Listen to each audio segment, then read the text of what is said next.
The fourth general strike of President Javier Milei's mandate was the biggest yet. That's according to unions, who drummed up thousands of people to protest a labour reform billed as modernising the workforce. The law will make hiring and firing easier, allow employers to lengthen the workday and limit collective bargaining.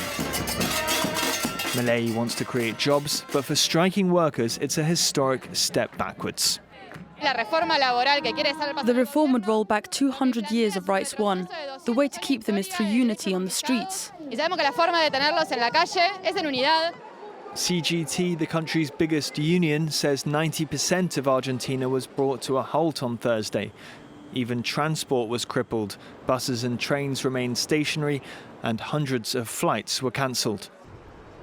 Protesters clashed with riot police outside Parliament, but this wasn't enough to deter lawmakers who voted to adopt the reform after a contentious cut to sick pay was scrapped.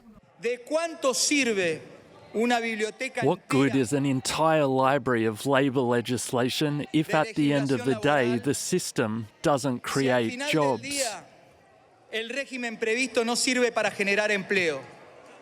Milei's drastic cuts to public spending have brought down inflation but failed to tackle stagnant wages and unemployment.